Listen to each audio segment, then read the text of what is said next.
Hello and welcome to LFC Focus. Liverpool have just signed Virgil Van Dijk, making him the most expensive defender in the world. The deal was announced by the club tonight. Paul Joyce, I'm pretty sure it was, broke the news on Twitter. Very soon afterwards it was announced on the official Liverpool Twitter and on the website, and I'm sure across all their social media platforms as well. Facebook, Instagram, Pinterest, Bebo, MySpace, you name it. Liverpool will be shouting from the rooftops at the moment that they have finally got their man in Virgil van Dijk. It has been so long since we first wanted this player. I actually think it's been about a year since we first started talking about Virgil van Dijk to Liverpool. Obviously, you had all that gubbins that went on in the summer about Jurgen Klopp taking him on a mandate to Blackpool, Southampton saying we were tapping him up. That was horrific and it was all very horrible, and that is the main reason why this deal has taken so long to get over the line. But it has finally happened. Liverpool have agreed a £75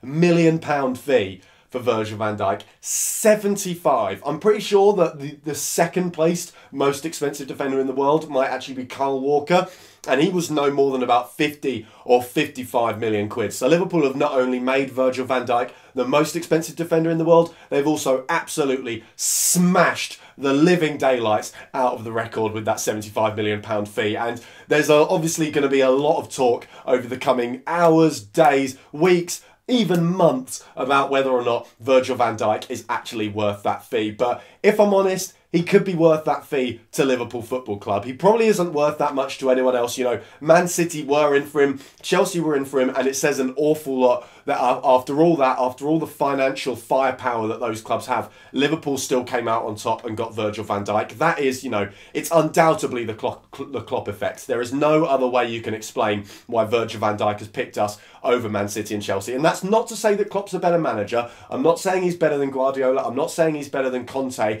but he has a little bit of something about him that just means that he's actually quite good when it comes to attracting players to the club. And also the fact that Virgil van Dijk will almost without a doubt be Liverpool's best, first choice, absolute most important centre-back. And who knows, give it a year, the guy might end up being captain if he plays very well. And that is an important thing for Liverpool as well. How will Virgil van Dijk play? Because obviously he was fantastic last season, all the way up until about January, February time where he got his injury. That was around the time when people started talking about him going to Liverpool. We were looking at Van Dijk, looking at the options we have and saying, you know what, we could do with this lad. He got injured, he's been out for ages, never had a proper pre-season for Southampton in the summer. You know, the whole saga meant that he trained on his own, he didn't train with the team, he was still recovering from injury as well, and for that reason, he hasn't necessarily had a brilliant season so far, Van Dijk. You know, his performance levels have dropped off. He doesn't quite look like he wants to play for Southampton anymore, which is understandable because he's now a Liverpool player, which is great. I mean, it's I was just going to say it's interesting. Will he play for Southampton on New Year's Eve? No, he won't. Oh, that's a stupid question. But yeah, it's going to be very interesting to see how Van Dijk plays, whether he is able to justify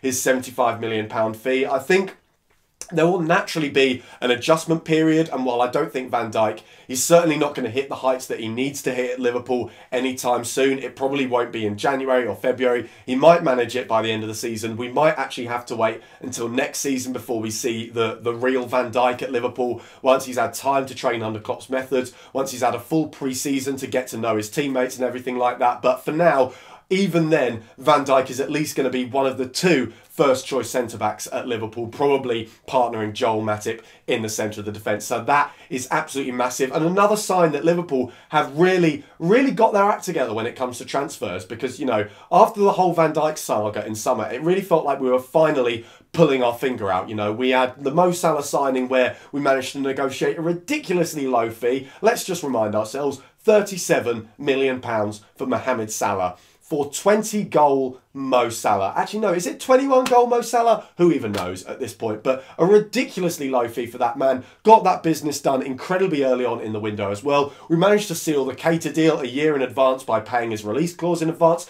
That was some fantastic, brilliant transfer business as well. We've hypnotised Dom Solanke so that he stopped scoring goals until after we've had to pay our tribunal fee to Chelsea. So just all over the place, we've got some brilliant transfer business going on at the club, and it's really nice that we are finally doing doing that, because that was a big criticism of Liverpool in the summer, was that if we wanted to compete with the big boys in the Premier League, with the teams that have got the most cash in the bank, your Man Cities, your Man Uniteds, your Chelseas, we needed to sort our act and get our act together in the transfer window and actually work out how to properly sign players without getting transfer bans or anything like that.